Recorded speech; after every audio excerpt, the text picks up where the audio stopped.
こんにちは。普通の会社員のファイヤーズのヒロです。手取り20万円台だった僕が2年で最初の資産500万円を作り、5年で資産2200万円まで到達できたのは戦略的我慢をしたからです。資産形成を続けているとこんな風に思いませんか？この我慢ほんまに報われるん？自分だけ若い時間無駄にしてない？僕もずっとそう思っていました。車も欲しい、旅行にも行きたい。そして何よりお金のためだけに働く人生から1日でも早く抜け出したかったんです。だから僕は一生節約を続けるのではなく、500万円までだけ本気で我慢する戦略的我慢を選びました。もちろん何もかも我慢するわけではありません。一番しんどい500万円までだけ生活レベルを意図的に上げない。そしてこの時期を最短で駆け抜け、その後の資産形成をボーナスステージに変える。これが僕の考える戦略的我慢です。今回は500万円までの我慢フェーズとその先にあった2つの恩恵フェーズに分けて解説します。なぜ最初の500万円だけは本気で作る価値があるのか、その先でお金の使い方や人生の選択肢がどう変わったのか、じゃあ一緒に見ていきましょう。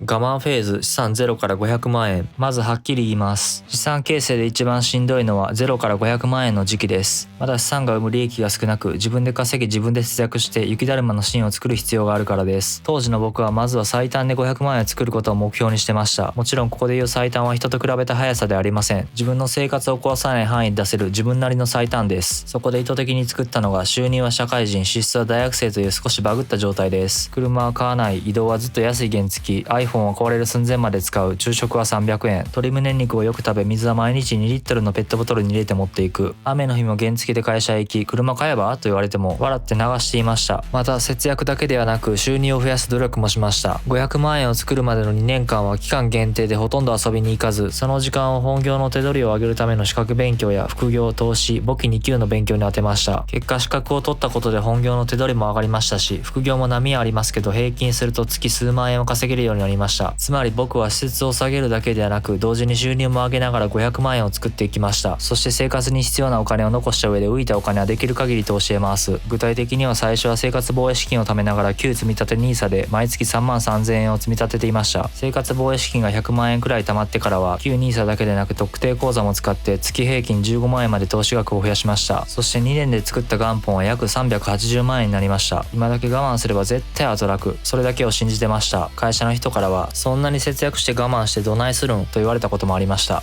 でも僕が500万円を最初のゴールにしたのにはちゃんと理由がありました。500万円あれば資産が働く力を実感できると思ったからです。仮に資産500万円を作って S&P500 の過去の長期平均通り年率 10% で増えたとします。すると1年間の資産増加は約50万円、月平均に置き換えると月4万円ずつ増えるペースです。もちろん毎月4万円ずつ安定して増えるわけではありません。相場が上がる年もあれば大きく下がる年もあります。それでも自分が会社で働いている間にも500万円が市場で働き続けてくれる。これだけでもかなり楽になるやん。当時の僕はそう考えていました。早く500万円を作るほど大きな元本を長い時間市場に置いておける。時間による複利をできるだけ早く味方につけたい。そんなことを考えながら僕は期間限定の戦略的我慢を続けました。第1の恩恵フェーズ、資産500万円から1000万円。ここからはいよいよボーナスステージの始まりです。資産が500万円を突破した時点で僕の鬼の戦略的我慢は終了しました。なぜならこの辺りから自分だけじゃなく資産も一緒に働いてくれる感覚が出てきたから。実際500万円を超えてすぐその恩恵を実感しました。投資を始めて2年間ほとんど含み益が出なかったのに一気に54万円の含み益が出たんです。その時初めて分かりました。投資って毎日コツコツ増えるもんじゃない。増えない期間が続いたと思ったらある日突然ドカーンと利益が乗る。僕にとって最初のドカーンが54万円でした。ただ増えない期間という言い方はちょっと優しすぎます。横ばいじゃないし普通に下がります。積み立てた S&P500 が買った株が含み損のまま何ヶ月も続く。これがまあだるいんですよ。特に2022年は米国の利上げを背景に S&P500 が年間で約 19% 下落しました。僕の資産もその影響を受けてなかなか増えませんでした。でもそのだるい期間を経て一気にプラスに転じました。正直かなり驚きました。なおこれは S&P500 や全世界株に積み立てたり自分なりに選んだ個別株に投資した僕の経験です。何に投資しても耐えてればドカーンという話ではありません。この含み益をきっかけに僕の考え方は大きく変わりました。自分が働いてない間も投資したらちゃんとお金増えるやん。仕事だけがお金増やす手段ちゃうやん。初めてそう実感できたんです。そして500万円を超えてからはただ単に欲しいものではなく自分に必要なものにはお金金を使うようになりました。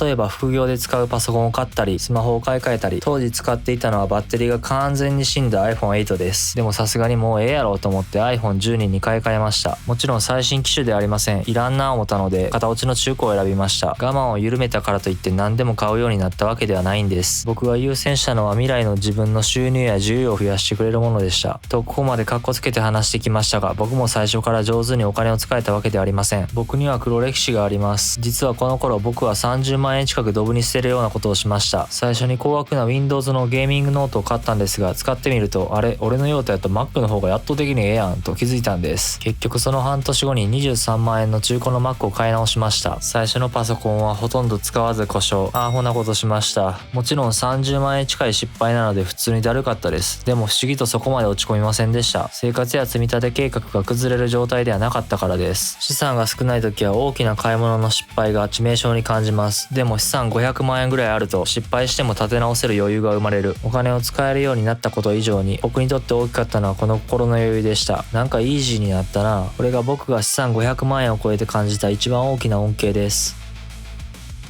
第2の恩恵フェーズ、資産1000万円から2000万円。次に1000万円から2000万円のフェーズです。ここからはさらに一歩進んで資産が自分の代わりになる感覚を強烈に味わえます。1000万円に到達したのは2024年11月です。その翌年、2025年1月から12月までの1年間で副業収益と含み益を含む投資資産の増加額を合計すると、会社員として受け取った年間の給料を超えたんです。この結果を見た時ぶっちゃけこう思いました。会社員が副業やん。まあ正確に言うと会社員も自分の収入の一つでしかないなという感覚です。もちろん投資の増加額は運要素もあるので毎年当てにはできません。ただ副業と投資という給料以外に頼れるものができた。そしてこの頃からある意味感覚が麻痺してきます。僕の場合最初の500万円を貯めるまでに費やした時間が2年。でも500万円から1000万円になるまでが1年4ヶ月。1000万円から1500万円が11ヶ月。1500万円から2000万円になるまではたったの7ヶ月でした。同じ500万円を増やすのに最初は2年、最後は7ヶ月です。500万円の時はすげえ資産が働いてるやんという感動がありました。でも1000万円を超えるとそれが当たり前になってきます。そしてこのステージで感じる何よりの恩恵は資産を盾にして嫌なことにノーと言える感覚です。正直500万円の時点でも強気にはなれました。ただ1000万円を超えるとその強気が現実的な選択肢に変わってくる。 S&P500 の過去の長期平均を参考に仮に年率 10% で増えた年なら1000万円で約100万円、2000万円で約200万円資産が増える計算になります。もちろん毎年そんなうまくいくわけではありません。下がる年もあります。ただこれだけの資産があれば会社で納得できない仕事を任された時も心の中で最悪いつでも辞められるしなと思える余裕が出ます。また嫌味を言われてもどうでもええわと軽く流せる圧倒的余裕ができるのはこの頃です。さらに生活費を抑えて月に10万円くらい稼げるようになると急にサイドファイアいけるやんとなってくるわけです。お金がない時は嫌なことがあっても辞めれないかもしれません。でも1000万円を超えると今の会社に残るか転職するか独立するかサイドファイアするか人生の選択肢を自分で選べるようになります。まとめると500万円からは少しずつお金の使い方を自分で選べるようになるステージ、1000万円からは資産を盾に少しずつ人生自体を自分で選べるようになるステージという風に僕は資産形成を通じて感じました。資産額が一段上がるたびにお金だけでなく人生の見え方まで変わっていく。これが僕が一番伝えたい資産形成の恩恵です。